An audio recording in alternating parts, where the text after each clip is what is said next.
For this video, I'm going to take you on a walking tour of the HMCS Sackville, currently docked in Halifax, Nova Scotia.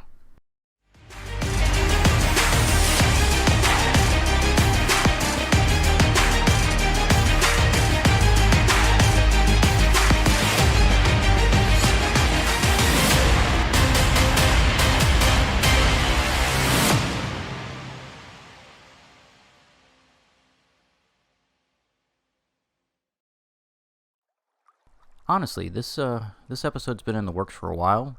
I have been wanting to film a battleship or a submarine or an aircraft carrier, something like that, for this channel for quite a while. It's always been on my to-do list, and I finally had the opportunity when I was on vacation in Halifax, Nova Scotia. I honestly thought the very first ship I was going to film was going to be located in Mobile, Alabama, because that's a lot closer to my house in Florida than Canada, but sometimes your schedule doesn't work out the way you planned. And I had tried to film in Mobile a couple years ago, but just as I was going up there, I believe it was Hurricane Michael, I had to cancel my plans because Michael went up and hit nearby in Pensacola. So that was supposed to be one of the videos of the submarine down in Mobile, but like I said, it's kind of weird too because I'm an American and the very first military ship I'm filming is actually from the Canadian Navy, so that's kind of ironic. What's interesting about the Sackville is it was built for military service at the height of World War II. It was built and launched in 1941, but then after the war ended, the ship was decommissioned in 1946. So that was only 5 years as a military ship, and it sat and languished until 1952. When it was converted into a research vessel for the Department of Marine and Fisheries. The ship basically became this giant research vessel and was more or less a floating laboratory. It was basically kind of like the Sequest, if you ever watched the Sequest TV show, where it was basically just traveling the different waterways and basically studying the environmental impacts of certain things in Canada. So it's kind of a neat story, and I'm not really familiar with any other military ship that has been used so long in civilian service. I mean, for it to only be in the military 5 years and then to spend 30 as a civilian ship, I'm really not familiar with any other ships that were used in that way. So I think the Sackville is special. It's also the last Corvette class ship that was built that still survives. Almost all of them got scrapped after World War II. The other neat thing about the Sackville is it's kind of a movie star. It was used as the reference. They scanned all the CGI for the movie Greyhound, the 2020 film with Tom Hanks, and the Sackville represented the HMCS Dodge in that film. So you're kind of looking at a movie star. I'll be honest with you, I don't know a lot about ships. I've never been in the Navy, anything like that. They all kind of look alike to me, but this is a cool little ship. I mean, I was impressed with it. You know, if you're a big Titanic fan like I am, I came here for the Maritime Museum that's, you know, docked. Well, the building itself is next to where the Sackville is docked. So, I mean, I came here mostly for Titanic history because I'm a lot more familiar with the White Star ships and those type of things. But this was kind of like a hidden gem, and when I saw it next to the museum, I knew I had to explore it. And this is a comprehensive walking tour of the entire ship. I basically filmed every angle that I could possibly come up with, but I know almost nothing about the ship, so I'm going to play music for most of this video because I don't want to tell you wrong information about the ship. All I know is, like I said, what I've already talked about, its civilian career as well as its military service. But when it comes to the ship itself, don't really know a lot to it. Now, I will talk about the admission price. Now, there is no standard admission price. There was a little tent by the dock where you walk up and they were asking for donations. You know, I just put in a couple dollars that I had in my wallet and, you know, walked the plank. But, you know, I don't think it's required, but I'm sure they are much happier when you put a couple bucks in there. What I found kind of interesting about this ship, too, that what I can tell you is it does have a triple expansion steam engine. So much smaller than, like, for example, the Titanic. I guess it's kind of similar. They're both triple expansion steam engines, and this Sackville was kind of slow. It maxed out at about 16 knots, which means it's more of a Carpathia than it is Titanic, because the Titanic could do 22, 24 knots, and this thing was maxed out at 18. Okay, so now for my bottom line, I'm going to highly recommend this one. I think it was just a really interesting ship to explore. Like I said, this is the first military ship that I got to film for this channel, and I've been meaning to do it for years, and I'm hoping I can get some more on here. I'd like to go to New York to see the aircraft carrier Intrepid, and go down to Mobile and finally film that submarine. So I'm looking forward to post more of these type of videos on the YouTube channel, so please like and subscribe and stay tuned, because I've got more content like that on the way. One thing I will point out before I go, this ship was built in the 1940s, so when it comes to wheelchair accessibility, there are ways to somewhat navigate the ship, but you kind of have to be able-bodied to see most of the ship. There's a lot of really narrow staircases, and there's one part where I almost bumped my head going into I think it was the engine room. So if you can't navigate without assistance of a wheelchair or a walker, you're probably not going to be able to explore the ship.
Thanks for watching this episode of The Adventure Schmuck.